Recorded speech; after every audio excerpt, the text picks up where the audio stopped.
You might know about the Pre-Raphaelite Brotherhood and their rejection of modern art. They looked back to the Renaissance or even earlier to the medieval period, looking for a pure, morally sincere kind of art that would make people better just by looking at it. That didn't last very long, and within a few years of the Pre-Raphaelite Brotherhood disbanding, many of their friends and followers looked to the more sensual, intellectual Italian Renaissance for ideas about how to paint the body and subjects and new ways of thinking about old subjects. One of these was Edward Burne-Jones, and we at the Lady Lever have a phenomenal collection of his work, including this, which is the Annunciation. In the 1870s, Burne-Jones traveled in Italy, and there he was inspired by the works of people like Michelangelo and Beata Angelico, who's a little bit less well known, who painted things like frescoes from monk cells in Florence. This Annunciation shows Mary, who is modeled by a woman who was in fact pregnant, very saucy for the time, being told by the Archangel Gabriel that she was to receive the power of God and incarnate Jesus Christ for the Savior of humanity.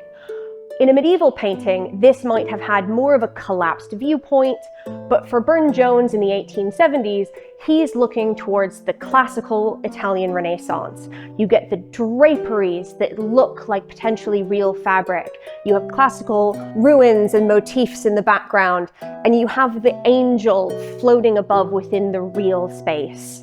He was so inspired by work like this that he collected photographs by Italian photographers of Michelangelo, Leonardo, Raphael, and Donatello, among many, many others, which he shared with his artist friends, including Rossetti, G.F. Watts, and more.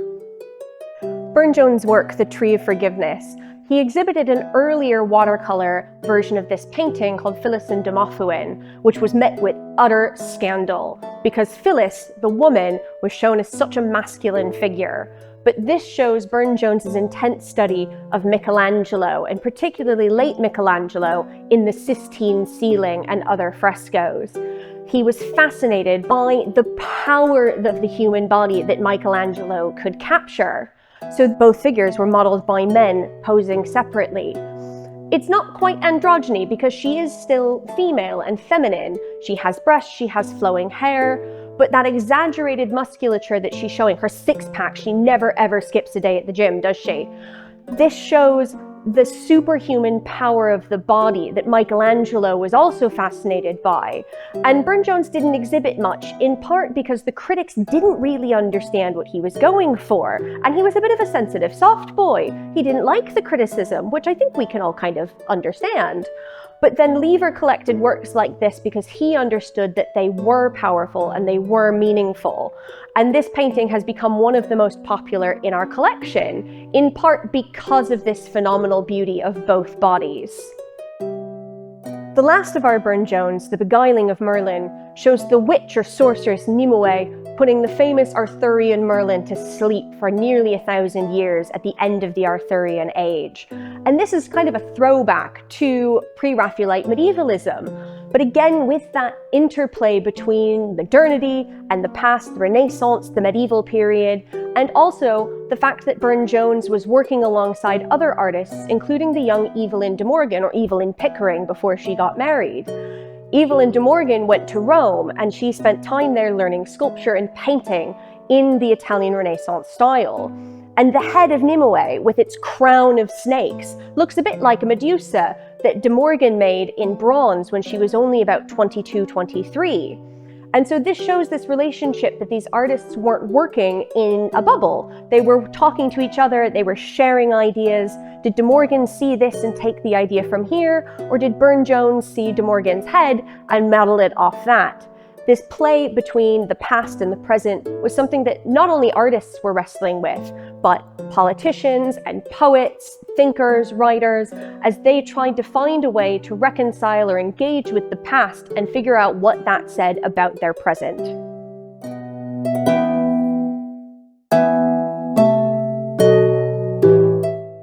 John William Waterhouse's The Decameron shows a scene from Boccaccio's great Quattrocento or 14th century poem, The Decameron.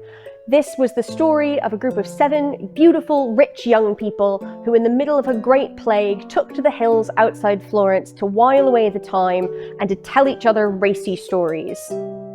Waterhouse was painting in about 1914 or 1915, towards the end of his life, towards the end of his career, and at a moment when Europe, America, and the UK were changing rapidly.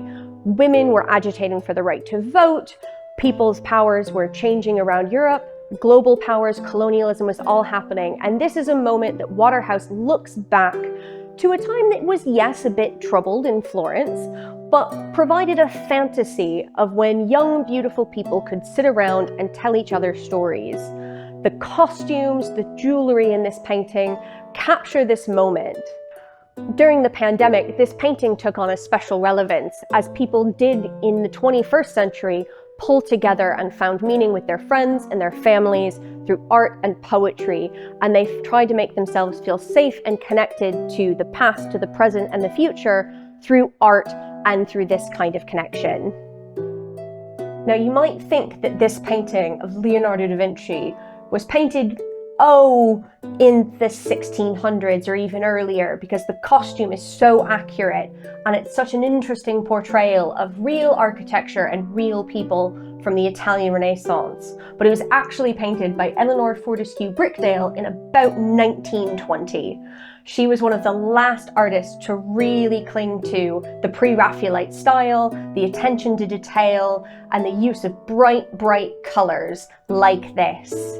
Now, Fortescue-Brickdale shows Leonardo da Vinci exhibiting a model of his flying machine to the Italian court, and you can see all of the different characters and all of the different fashionable styles of dress. You have these really stunning red robes and the embroidery and the elaborate tapestry fabric, their flower pot hats, all to create the real sense of history in this painting. Now, like Burne-Jones, she wasn't looking at Raphael in the idea of the Pre-Raphaelites. She's moved on to think about Leonardo da Vinci and the relationship between science and art. So in the corner you have Savonarola, the priest who caused the bonfire of the vanities, who rejected Italian Renaissance, cosmopolitanism, art, science, poetry. You have young men in their very stylish party color leggings laughing at the great Leonardo, but you also have the Duke and Duchess who are taking this very seriously and really representing the power of the Renaissance that changed the way Europe responded to art, learning, technology, and science, all in one really small painting that we have tucked away here at the Lady Lever.